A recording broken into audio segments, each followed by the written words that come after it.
저는 오늘 열왕기하 2장 1절에서 11절 말씀에 근거해서 엘리야의 승천이란 제목으로 같이 은혜를 나눌 텐데요. 오늘 1절과 11절 우리 같이 한번 말씀을 읽도록 하겠습니다. 1절과 11절입니다. 같이 읽겠습니다. 회오리 바람으로 엘리야를 하늘로 올리고자 하실 때에 엘리야가 엘리사와 더불어 길갈에서 나가더니 두 사람이 길을 가며 말하더니 불수레와 불말들이 두 사람을 갈라놓고 엘리야가 회오리 바람으로 하늘로 올라가더라. 아멘.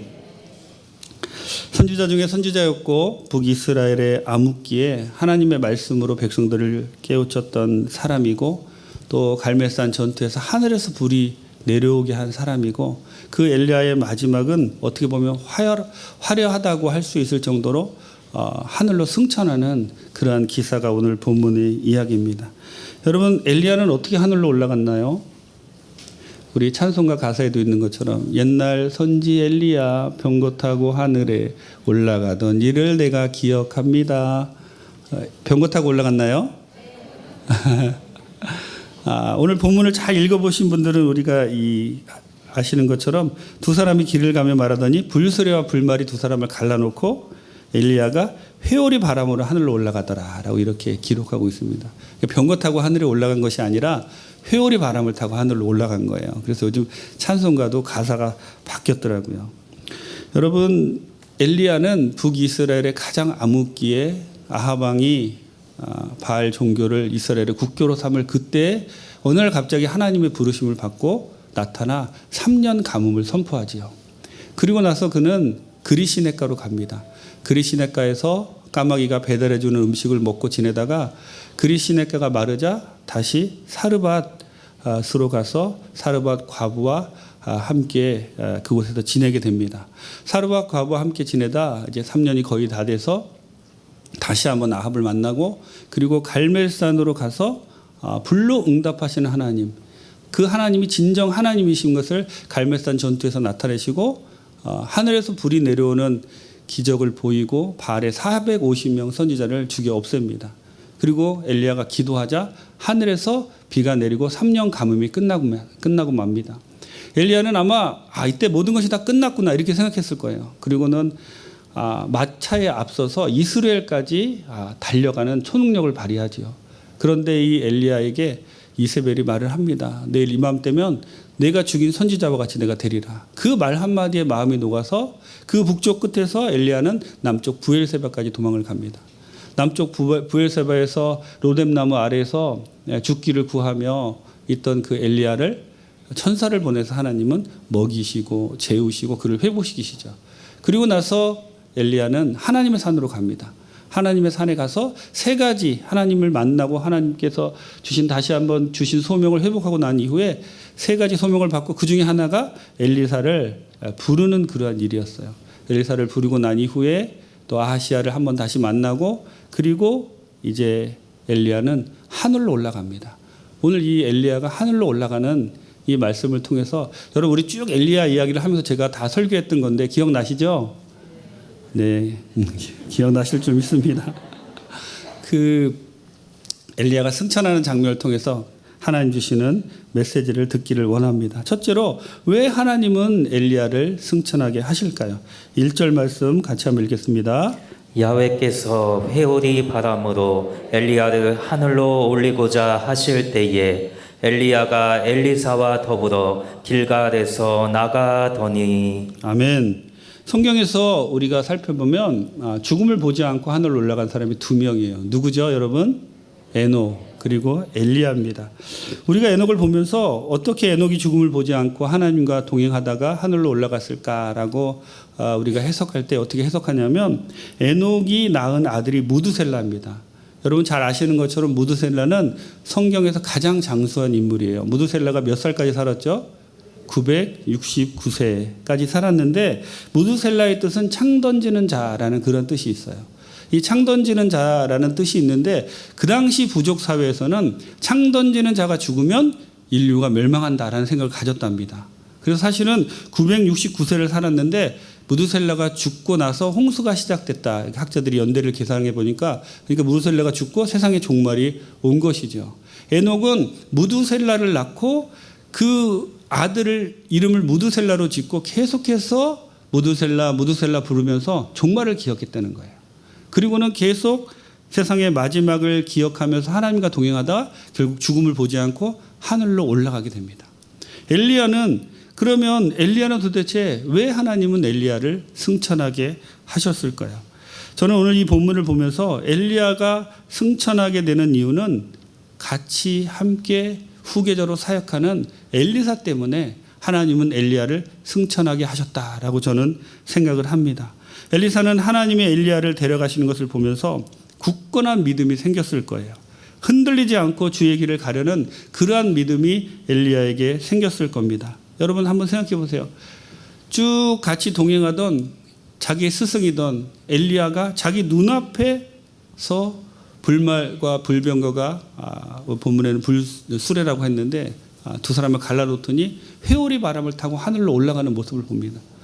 여러분 그런 경험을 한 이 엘리사는 그 경험이 정말 자기 마음 가운데 생각 가운데 강렬한 인상으로 남았을 것이고 그의 사역 내내 엘리사의 사역 내내 그는 그 장면을 기억하면서 어렵고 힘들 때 어렵고 힘든 순간을 버텼을 겁니다. 여러분 예수님도 보면 십자가를 지시기 전에 변화산에 올라가서 미리 그 모습이 변하는 모습이 있어요. 왜냐하면 십자가의 사역이 너무 힘들기 때문에 변화산에 올라가서 미리 그 영광을 체험해 보시고 그 십자가의 사역을 감당하고 가신 겁니다. 여러분 우리가 이 세상을 살면서 이 세상의 여러 가지 일들이 너무나 많이 우리를 힘들게 합니다. 그런데 우리가 이 세상을 안 살 수는 없어요. 우리는 이 세상을 살아내야 돼요. 이 세상의 힘든 그 모든 어려움을 살아내는 데는 우리가 이처럼 엘리야가 올라가는 하늘로 회오리 바람을 타고 올라가는 그 강렬한 체험을 통해서 나머지 그 사역에 힘을 얻은 것처럼 우리도 주님의 영광을 예배를 통해서 체험해야 되는 겁니다. 우리가 함께 모여서 주님의 영광을 예배를 통해서 체험하게 되면 그 체험이 강하면 강할수록 우리 오늘 한만호 목사님 찬양 인도하시고 같이 찬양 예배를 드렸는데 찬양 드릴 때 너무 좋으셨죠. 저는 우리 한만호 목사님도 우리 교육자들 찬양 인도할 때 정말 은혜를 많이 받습니다. 그 받은 은혜가 이 말씀으로도 이렇게 나오는 것 같아요. 그런 것처럼 우리가 예배 때마다 강렬하게 우리를 만나주시는 강력하게 우리와 함께 하시는 그 주님을 만나고 그 주님을 체험해야 돼요. 그 주님을 만나고 체험하면 체험할수록 우리는 세상에 나가서 싸우는 싸움이 쉬워지는 겁니다. 우리가 여기서 충전을 못하면 세상에 나가서 그냥 녹다운 될 수밖에 없어요. 왜냐하면 싸울 힘이 없기 때문에. 엘리야가 올라가는 그 모습이 그처럼 강렬하게 엘리사를 도울 수 있었기에 엘리사는 그 스승을 이어서 나머지 사역을 잘 감당하게 됩니다. 엘리사는 엘리야를 보면서 위로를 얻고 소망을 가졌을 것이고 그렇게 혼자 고군분투하면서 하나님을 위해서 스승이 일했으니 하나님이 스승님을 죽음을 보지 않고 하늘로 데려가시는구나. 그에게 이렇게 큰 상급을 주시는구나라고 하며 그 소망을 갖고 열심히 사역을 했을 겁니다. 여러분 이 엘리야의 승천은 엘리사에게만 희망을 준 것이 아니라 우리 모두에게도 희망을 주는 거예요.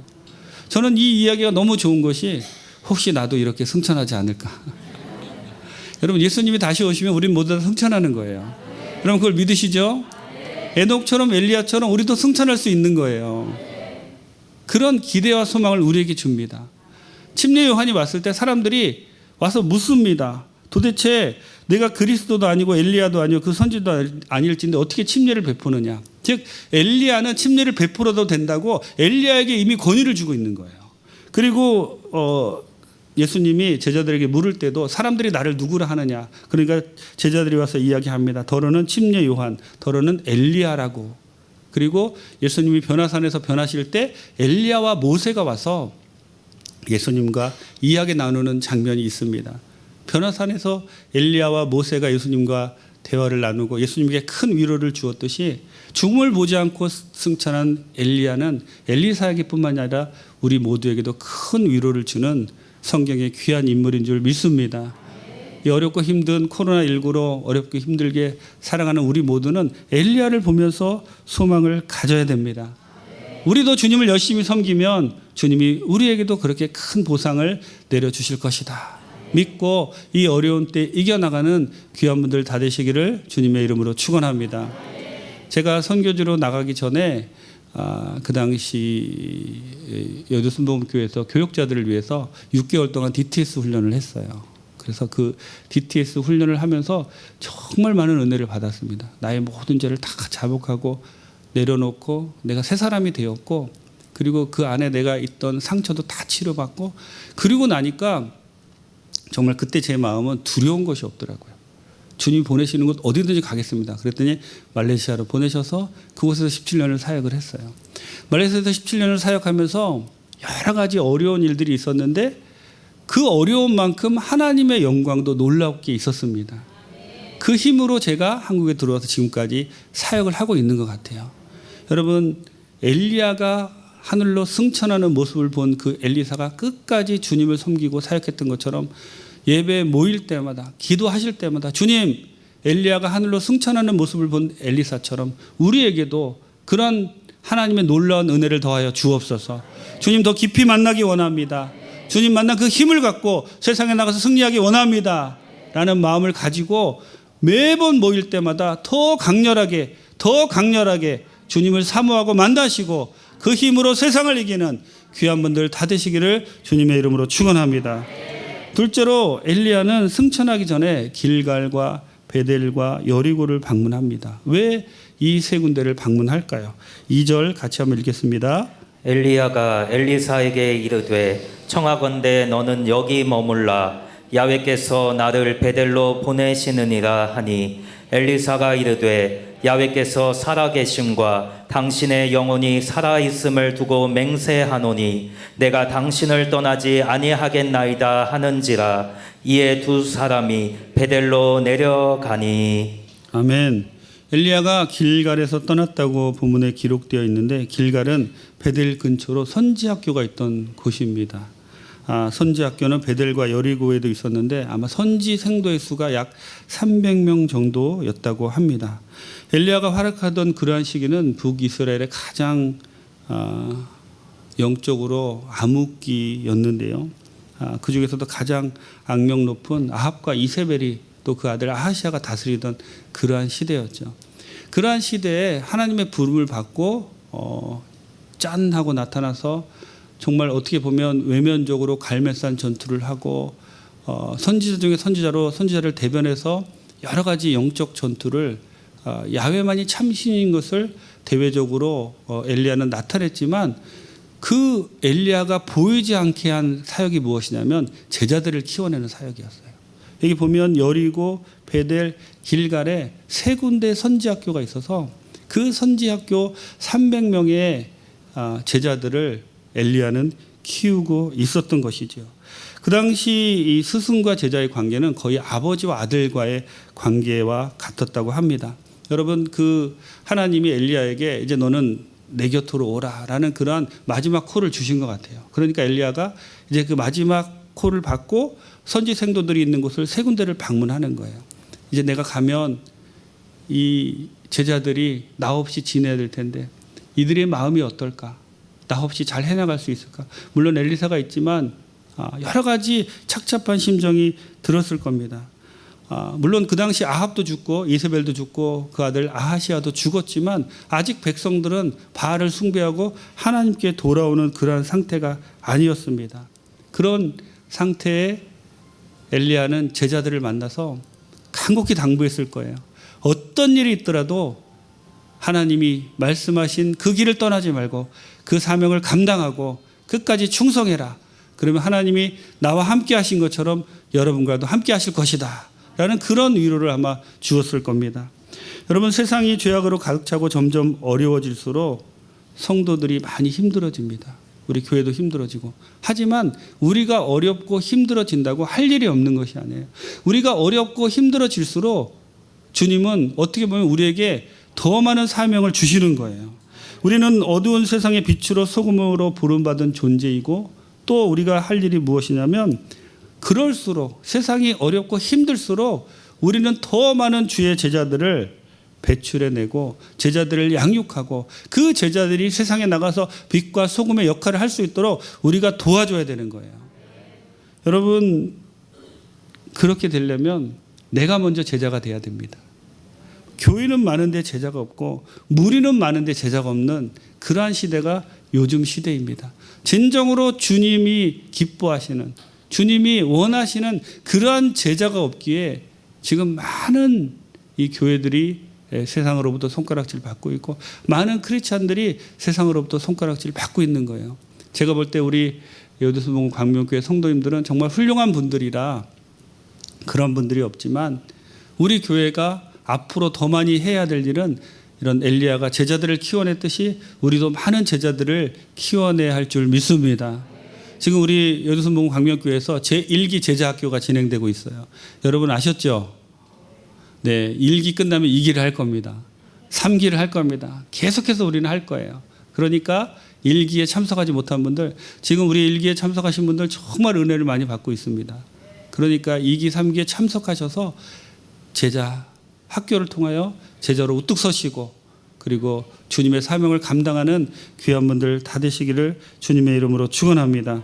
디모데후서 2장 2절 같이 한번 읽겠습니다. 또 내가 많은 증인 앞에서 내게 들은 바를 충성된 사람들에게 부탁하라. 그들이 또 다른 사람들을 가르칠 수 있으리라. 아멘.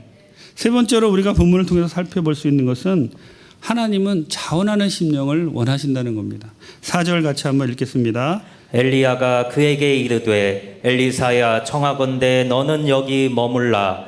야훼께서 나를 여리고로 보내시느니라. 엘리사가 이르되 야훼께서 살아계심과 당신의 영혼이 살아있음을 두고 맹세하노니 내가 당신을 떠나지 아니하겠나이다 하니라. 그들이 여리고에 이르매. 아멘. 엘리야가 계속해서 엘리사에게 따라오지 말 것을 권면하고 있는데요. 이것은 엘리야의 의사라기보다는 원문을 보면 하나님의 명령에 의해서 엘리야는 자꾸 엘리사를 떼어놓으려고 하는 거예요. 본문을 보면 좀 이상하지 않나요? 엘리사는 엘리야의 후계자로 지명을 받았습니다. 그리고 마지막 가는 길인데 왠지 모르게 엘리야는 자꾸 엘리사를 띄워놓으려고 하는 겁니다. 왜 이렇게 엘리야는 하나님의 명령을 받고 엘리사를 자꾸 띄워놓으려고 하냐면 어차피 엘리사는 엘리야의 후계자로 부름을 받았지만 그 부름 받으시고 부름을 받고 와서 엘리야를 따라서 여러 가지 사역을 감당하고 또 많이 배웠어요. 근데 그것보다 더 중요한 것은 무엇이냐면 이제 스승이 하늘로 올라가면 본인이 해야 되는데 자원하는 심령이 아니면 사역을 하는데 많은 어려움을 당할 때 그 어려움을 감당하기가 힘들다는 거예요. 그래서 하나님은 지금 엘리사를 테스트하고 계신 겁니다. 내가 비록 부름을 받았지만 나를 통하여 내가 엘리야를 통해 너를 불렀지만 네가 자원하는 심령이 아니면 나는 너를 사용할 수 없다라고 계속해서 지금 3번이나 하나님은 엘리사를 테스트하고 계신 겁니다. 여러분, 하나님이 주신 사명을 감당하는데 수동적인 자세만큼 위험한 것은 없습니다. 수동적인 자세는 무엇이냐면 누구 때문에 믿는 신앙이에요. 남편 때문에, 부인 때문에, 자식 때문에, 부모님 때문에 그런 신앙이 돼서는 절대 안 됩니다. 여러분, 우리는 각각 개인이 주님을 만나야 돼요. 각각 개인이 우리 주님이 우리 모두를 한 사람 한 사람 부르시고 한 사람 한 사람을 사랑하시고 그 한 사람 한 사람에게 주님의 놀라운 일을 하기를 원하시는 거예요. 그런데 우리는 누구 때문에 내가 누구 때문에 예배를 드리고 누구 때문에 주님의 길을 가다 보면 어려움이 닥쳤을 때는 그 사람을 원망하고 결국 주님을 원망하고 그 어려움을 이겨낼 힘을 스스로 갖지 못하는 것이 우리들입니다.